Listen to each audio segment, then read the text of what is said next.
So my question is, whenever we take decision in life, we tend to take the easier path, despite it not being beneficial to us. We like to stay in our comfort zone. So how do we come out of this? How do we push ourselves to take the difficult route? No, you do that because you have been convinced that you do not deserve anything beyond a point. Right? The high things in life, be it within or without, they all require a price to be paid. Huh? They all require that you toil and face difficulties and suffer blows. But why will you suffer blows if you have been convinced by the environment around you that you anyway do not deserve to reach the top? So you will say, the top is anyway inaccessible to me. I need to reach some place in between. So I'll take the shortest kind of route possible and the most economical medium possible. When you know who you really are, and when you know that your potential is unlimited, then there is self-love. Then you do not want to deprive yourself of what you deserve. And then you say, I'll pay whatever price it takes. I'll not settle for something mediocre. But mostly, our misfortune, if I may put it that way, is that the mediocre society turns its own kid into mediocre products. Right? The kid is heavily dependent on the society for information, for upbringing, for culture, for conditioning. All of that comes from the society. And the society is in itself never something of excellence. Therefore, it does not cultivate values of excellence within its kids.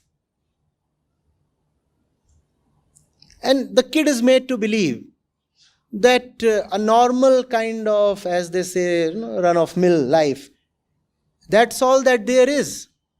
In fact, if you try to think big,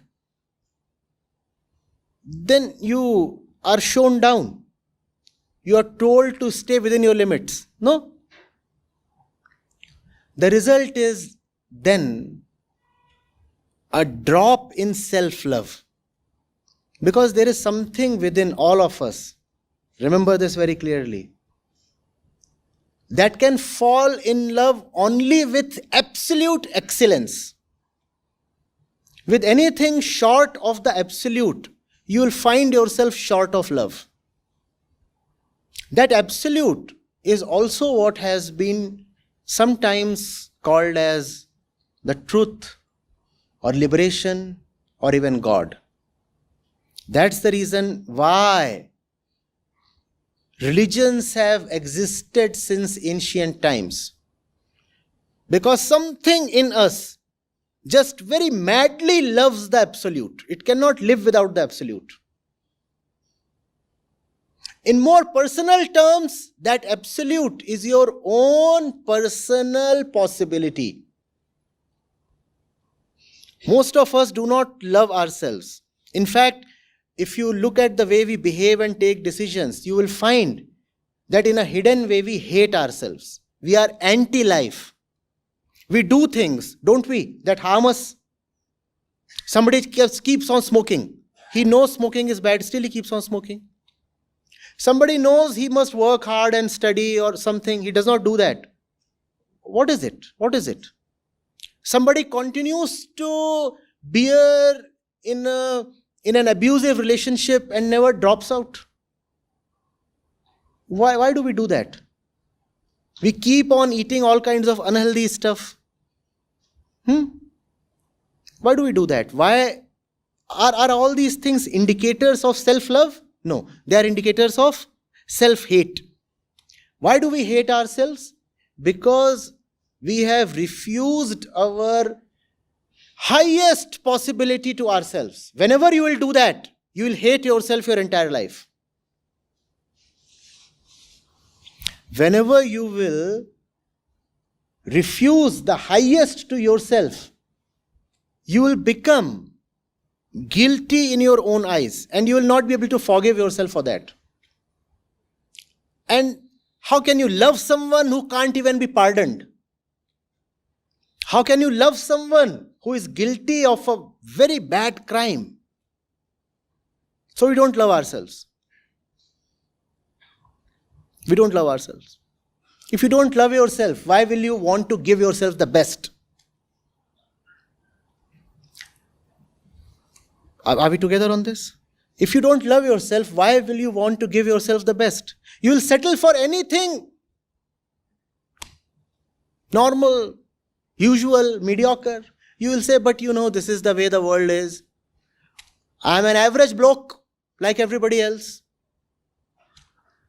You can find some kind of false peace in calling yourself an average person. But that will be an inner death. Inwardly, what is it we all live for? We live for excellence. We live for the absolute. That's what the human birth is for, to attain the absolute. Instead, if you have convinced yourself to stay mediocre within, then it's death. Because life is for the highest. Anything lower than highest, life is the same as death. Are you getting it? So, choose your company with great discretion. Do not be around people who show you down. Be very clear. Be with people who ruthlessly prod you on towards betterment,